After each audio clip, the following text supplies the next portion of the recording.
You've been doing it wrong for years.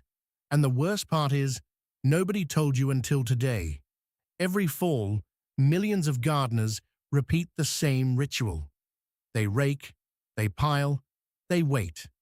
And come spring, they find exactly what they left in November. A soggy, stinking heap of leaves that are completely useless.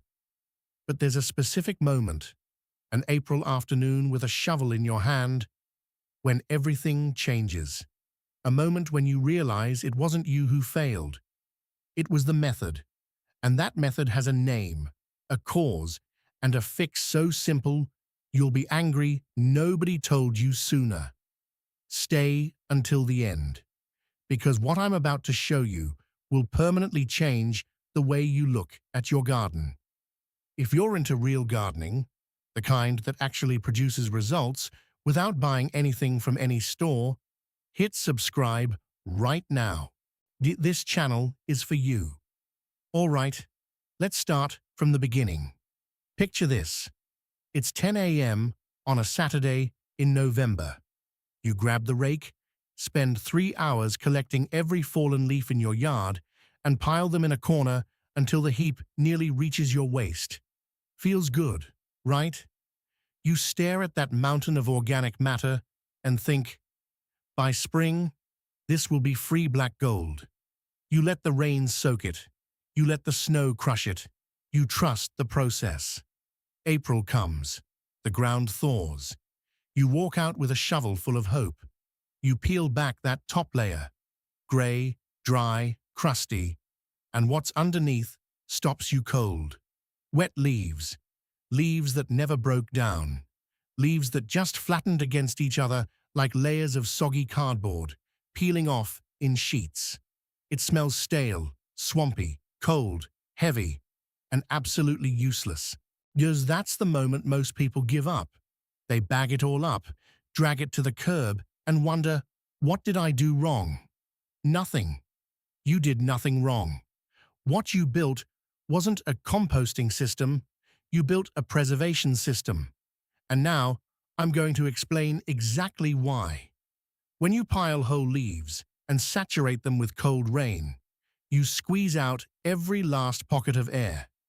You create a cold, oxygen-free, completely anaerobic environment. And in that environment, biology hits the brakes. The bacteria that cause decomposition, the ones that generate heat and devour organic matter, cannot survive without air. So the leaves don't rot, they're preserved, stuck in suspended animation. That's not compost, that's a relic. This has a name, the static pile method. It's the most common advice given to homeowners, and it is by far the least effective way to build fertile soil. It relies on passive decomposition, slow, inconsistent, and often foul-smelling. But here's what nobody explains. To turn those leaves into soil in weeks, not years, you have to stop treating the pile like a trash can and start treating it like what it really can be, a biological engine. An engine doesn't start just because you dump fuel in the tank. Leaves are the fuel, but an engine needs a spark. Right now, your pile has fuel, but no fire. Want to know what the spark is? Keep watching, because this is where it gets interesting. When a tree prepares for winter, it does something brilliant. It pulls all its sap, sugars, and nutrients back into its roots and trunk to survive the cold. The leaf that falls to the ground is just the empty wrapper, the packaging. In biological terms, that brown leaf is almost 100% carbon. Carbon is energy. It's the foundation of life. But on its own, carbon is incredibly stable. It resists change. Think of a stack of firewood on the porch. That wood is carbon, just like your leaves. You can stack it neatly, soak it, wait years. Without a flame, that wood will still be sitting there decades later. Your leaf pile works the exact same way.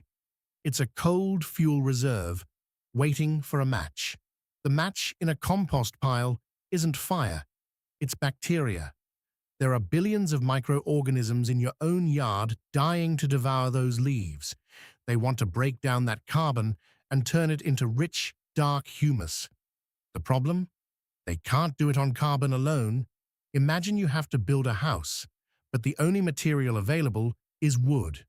No nails, no screws, no cement. Now you've got a mountain of building material, but you can't construct anything because you're missing the one element that holds it all together. Bacteria are in the same position. They've got a mountain of energy, the leaves, but they're missing the protein they need to multiply. This is the carbon lock. When you pile leaves alone, bacteria nibble a little, run out of protein, and either die or go dormant. The population collapses. The heat stops. The pile goes cold. A lot of people try to fix this by turning the pile more often. They think mixing is the answer, but stirring an empty pot doesn't make a meal. You can't mechanically force a biological reaction if the chemistry isn't there. You don't need to work harder. You need to break the lock. And here's the key that changes everything. If carbon is the log, nitrogen is the fire. To wake your pile up, you need to bring the carbon to nitrogen ratio down from roughly 80 to 1, which is what you get with dry leaves alone, to around 30 to 1. That's the biological sweet spot. That's where the explosion happens. Now you might be thinking, great, I'll toss in some garden fertilizer or coffee grounds and call it a day. But this is where most people fail again. If you sprinkle dry nitrogen powder or coffee grounds onto a heap of loose leaves, gravity does its thing. The fine particles filter straight through the leaves and settle at the bottom of the pile. The leaves on top stay dry and protein-starved. The nitrogen sits at the bottom, unused. They never meet. The reaction never starts. For the fire to catch, the nitrogen has to wrap around the carbon. It has to penetrate the surface of every leaf. We don't use dry powder. What we use a liquid accelerator. This is the secret. It's a high nitrogen solution that does two things at once.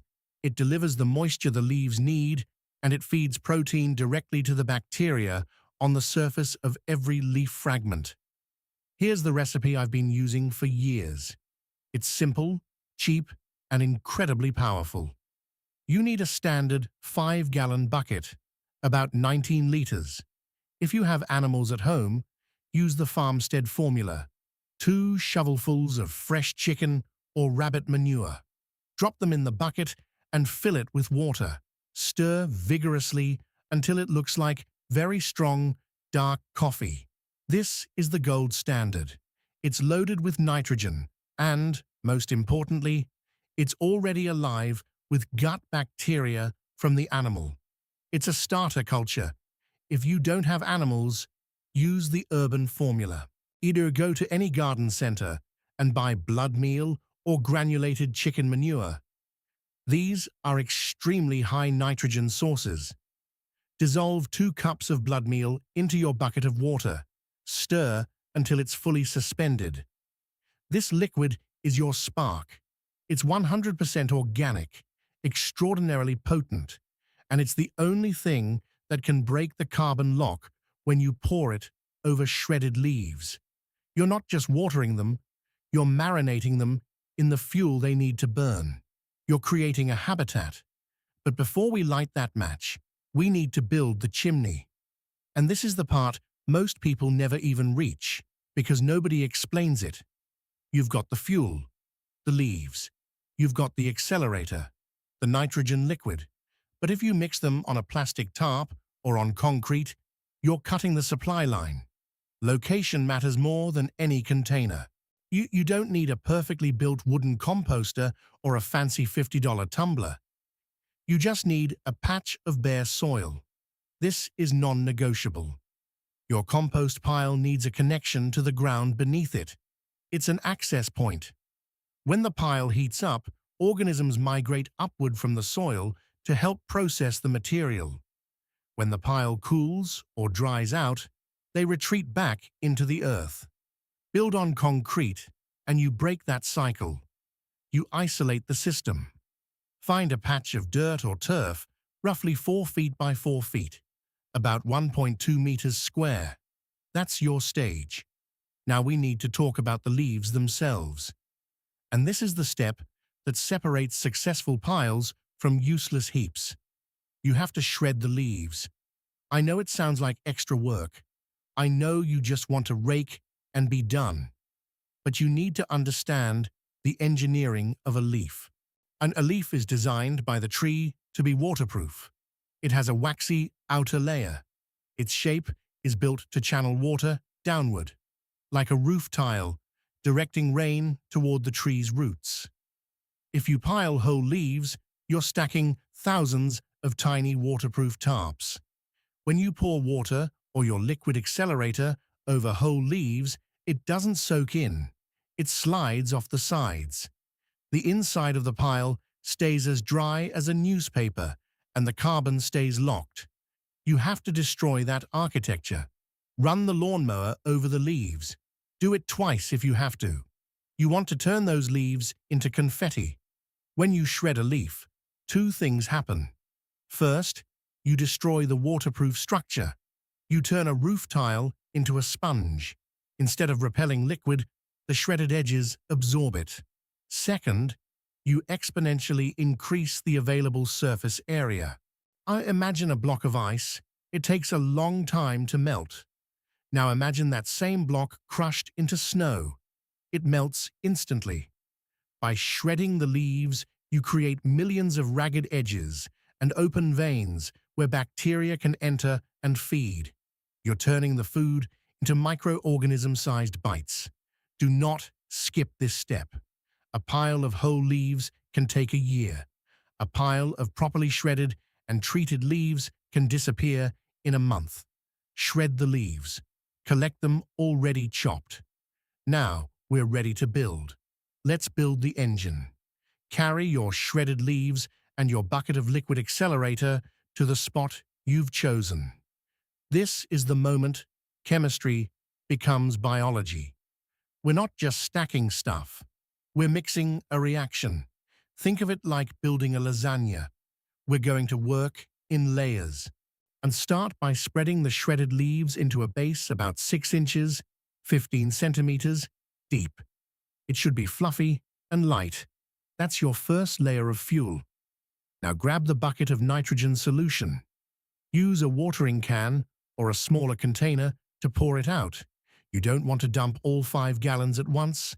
Spread that dark, nutrient-rich liquid across the layer of leaves, moving side to side for even coverage.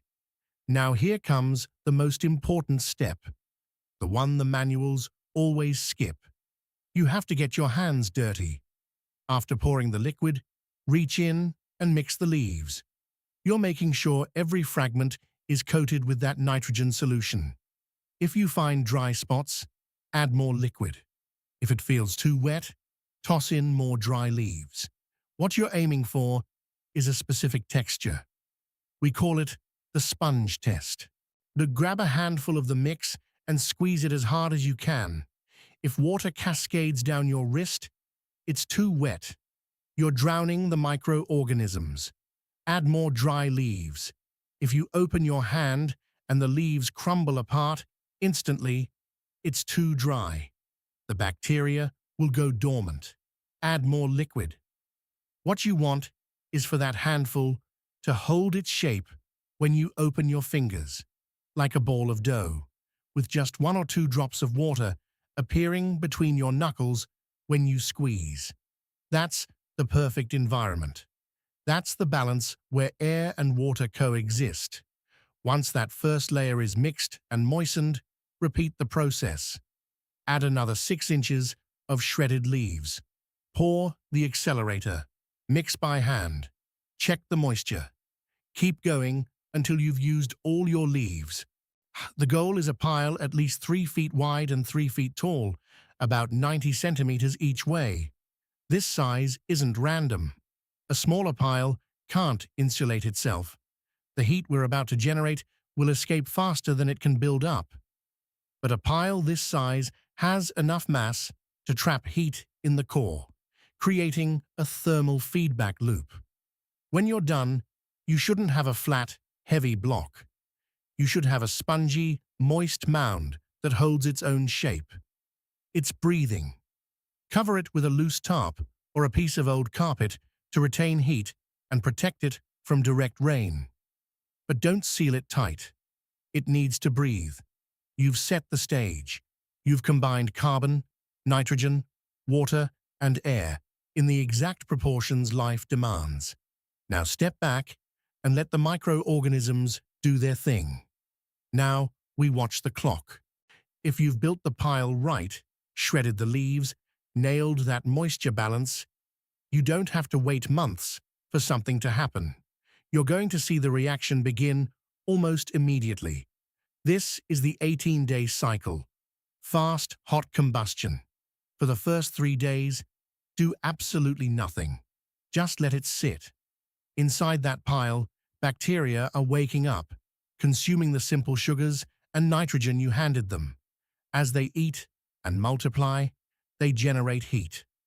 On the morning of day 3 or 4, go out early while the air is still cool. Lift the tarp. You should see steam rising from the center of the pile. If you carefully push your hand into the core, it should feel hot. Not just warm, hot, like a bath that's been filled a little too high. Ideally, it's reaching between 130 and 150 degrees Fahrenheit.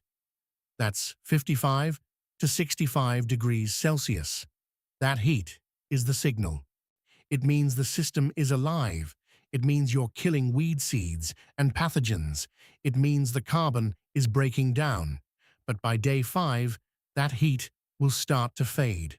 Not because the fuel ran out, because the fire is suffocating. The bacteria have consumed all the oxygen in the center of the pile. Leave it like that, and it'll go anaerobic, cool down, and start to stink. This is your cue to act. You need to turn the pile. Grab a pitchfork and move the material from the outside, the parts that were cold and dry, into the center.